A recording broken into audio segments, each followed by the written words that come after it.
Next up, we have Kiran Sidhu from Halo Labs. He's the CEO. Halo Labs is a fully integrated international operator in the cannabis space. Welcome.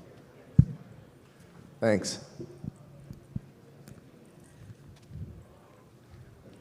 Good morning, everyone. My name is Kiran Sidhu. I'm the co-founder and CEO of Halo Labs. Most of the pictures you'll see are actual pictures from our facilities. This first one is actually a vista from our grow site in Lesotho. Afterwards, if any of you guys want our deck, we can email it to you and we have copies of it. We trade on the NEO as Halo. We also trade on the OTCQX, and we also trade on the German exchanges. And the stock is probably it's a fairly active stock. I think it's one of the 15 or 20 most active stocks in terms of shares traded worldwide across these 3 exchanges in the cannabis space. All right, let's see. Hold on.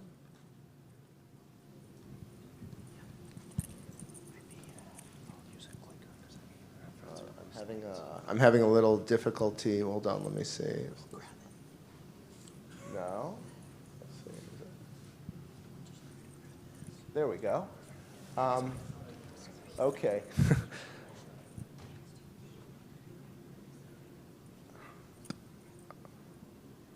There we go. Okay. So I think right now the way I sort of am viewing the world is, at this point, is what's your strategy? How are you going to survive? And then how are you going to thrive? And so our strategy right now is we're focusing more towards a 3-year plan as opposed to reacting to quarterly trends in the bear market. The biggest thing that we've been focused on since the middle of last year is maintaining a strong balance sheet, continually converting our inventory and our assets to cash, and using stock when we can to buy what we call tuck-in acquisitions. And we're avoiding loan-to-own debt at this point. We do have a $10 million facility, $1 million of which we've tapped, but that is actually converting, given where our stock price is at. The lender actually wants to convert it, so that'll be free. We continue, like everyone else, to reduce overheads and rationalize our business in our major markets. The other thing we've begun to do is we've begun to vertically integrate in a way to protect our markets and to secure our supply chains, ensure product quality, control distribution, and shelf space. In generalize, what we're doing is verticalizing across a global pool of assets that we have. And then in each market, which I'll go over with you, is we're developing concise tactics where we operate. In the US, which is Oregon, California, and Nevada, and internationally, it's in Lesotho, and soon to be now in Canada and in the United Kingdom. Part of what we're trying to do in the long run is achieve global distribution. Again, looking 3 years out, where product one day from Lesotho can actually come into Canada and compete with Canadian LPs. The other thing we're doing right now is we've been acquiring and identifying and acquiring brands. This is particularly important what we're found in California, not so much in Oregon and definitely not in Lesotho in this day and age, to increase customer loyalty, to increase our revenue, our margins, and customer pull. And one thing that we've been really good at is innovating. So you'll see some of our innovative products. Right now, one of our big focuses is solventless. We really believe that the market's going to move more and more towards solventless products, especially on the concentrate and oil side. We have a team, and the 3 co-founders, myself, Andreas, and Philip, have been together through a couple of journeys. So one of our journeys was Golden Leaf, where we were the seed investors, and Philip actually took it public. Andreas was with us there. Then Philip and I vended in a company into Namaste when that stock was, I believe, at around 20 cents. And that rose quite significantly.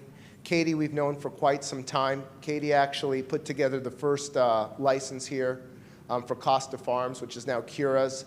She was at MaryMed, worked at Bain prior. And Louisa, who's our chairman, is joining us from South Africa, where she herself runs a $250 million US fund for the empowerment of women. She was one of the key seed investors when Saul Kurtzner started Sun International, South African Airways, Sasol. She brings a lot to our team. One thing to point out is Louisa has written checks into the company already. I myself have written them. Philip has. Myself, Andreas, and Philip, we all take our compensation in stock at this point. In terms of brands, we have some really good brands. The Dab Tabs, which some of you may or may not be familiar with, is the first ANSI certified dosable cannabis product for concentrates and oils. We carry them in California. We sell them into dispensaries. We sell them through Ease. We sell in Oregon. There are different people around the country doing trials with it.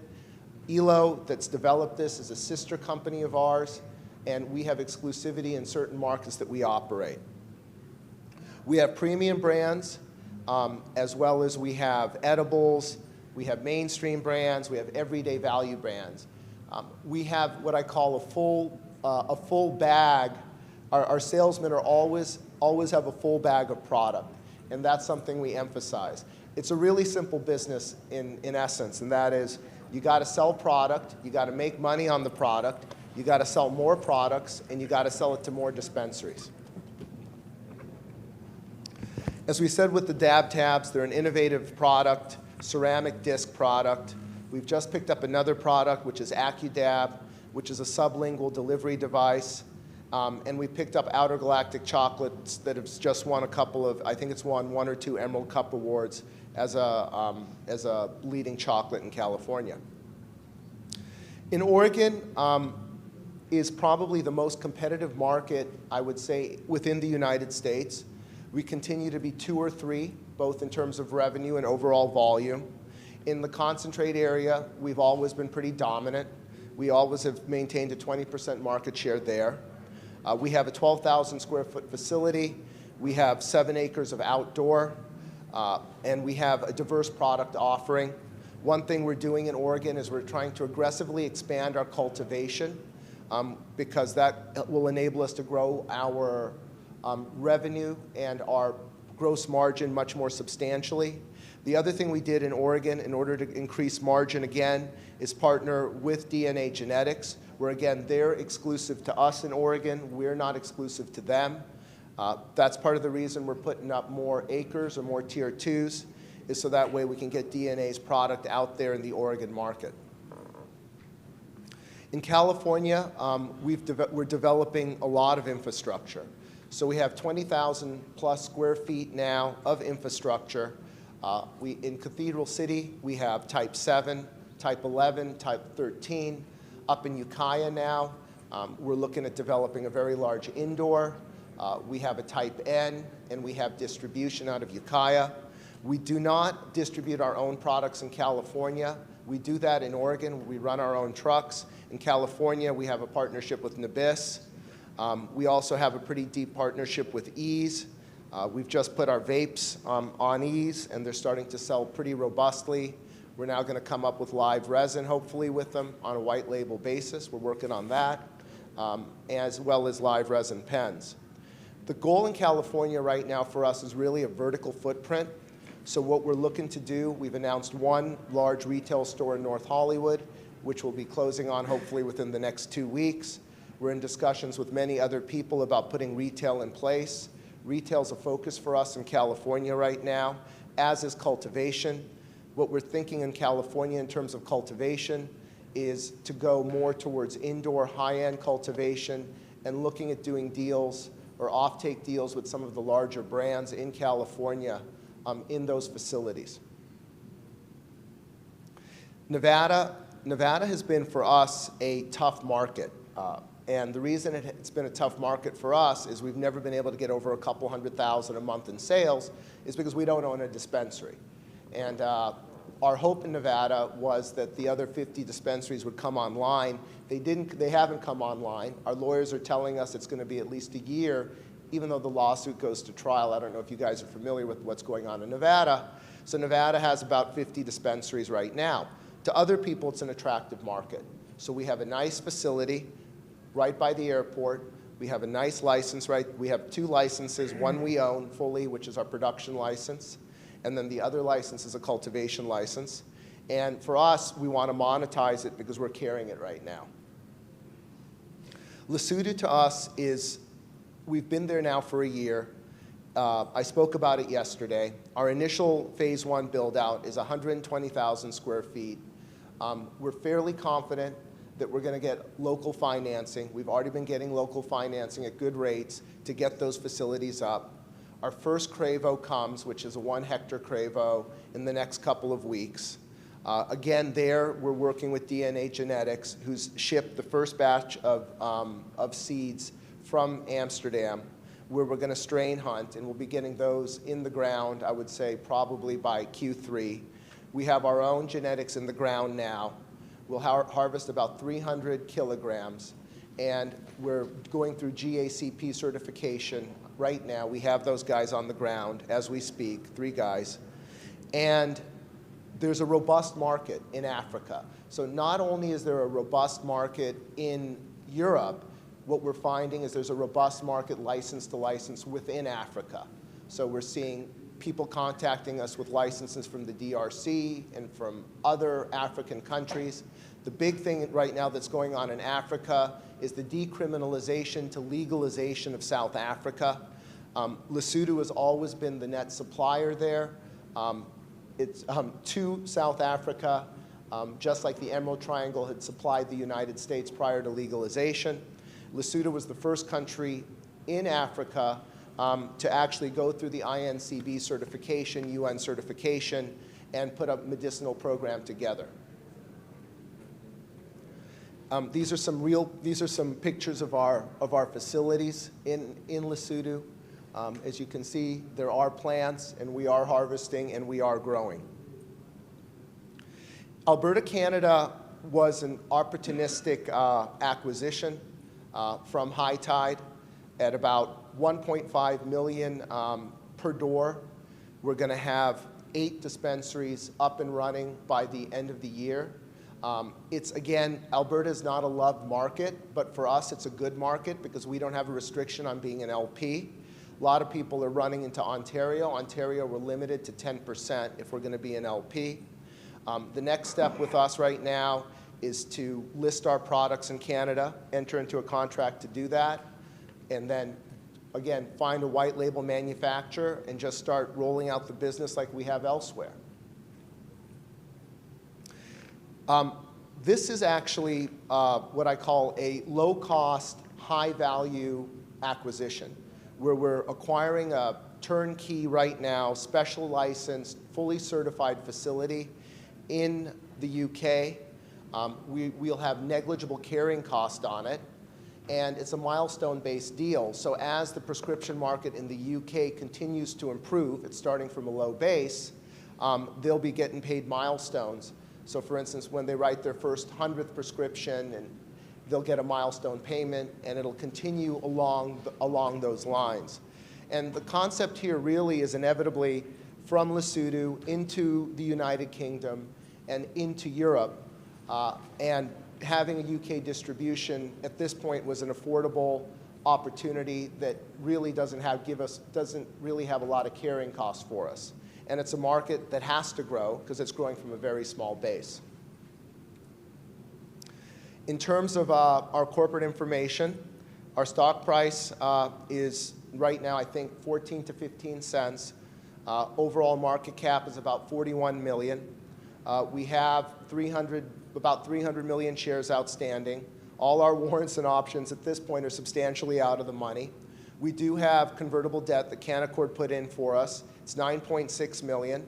The interest there is escrowed, and that debt is not due until April of 2022. So we don't have interest payments to make because we escrowed them up front. Obviously, we have tremendous potential, cash from our warrants and options, but at this point they're substantially out of the money. And if anyone has any questions, I'm here to answer them.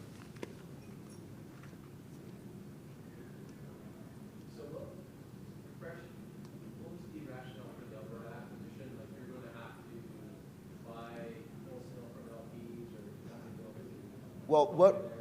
What we're actually going to do, and it's not factored into our plan, is when we looked at the Canadian market, there are a lot of LPs, and there's a lot of excess capacity. So we looked at buying LPs, and there were lots of them for sale. We could have done it for stock. But the most profitable sector we found when we looked at high tide stores was the retail sector. And so what we thought there was to go from front to back. So what we're in discussions with is we're in discussions with other retail players and to take stakes, equity stakes in them to the extent we can. And with High Tide, they're managing them. So the next step there is to actually list our products. So we list our products with the various provinces, and then we do a white label deal with an LP, because of LPs having excess capacity, to manufacture our products. Once our products are listed and manufactured, we have our own stores, but then we also can sell to other stores. The only place where we're not sort of looking at retail doors is Oregon. Because in Oregon, we are already in 300 doors out of the 600, or I think it's 500 to 600 that are there. So white label would take your brands from the U.S. but have the LPs obviously white label for you. Well, it's not only our brands, it's our technologies. So the dab tabs, which is a dosable, transportable product that takes almost any oil and concentrate with the exception of maybe diamonds or some stuff that is very hard. Being able to take some of that also gives us unique shelf space. The other thing that we want to do in Canada is really, again, go for a lot of solventless stuff. And that was something that we were looking to do with especially one LP that is actually looking at that area too.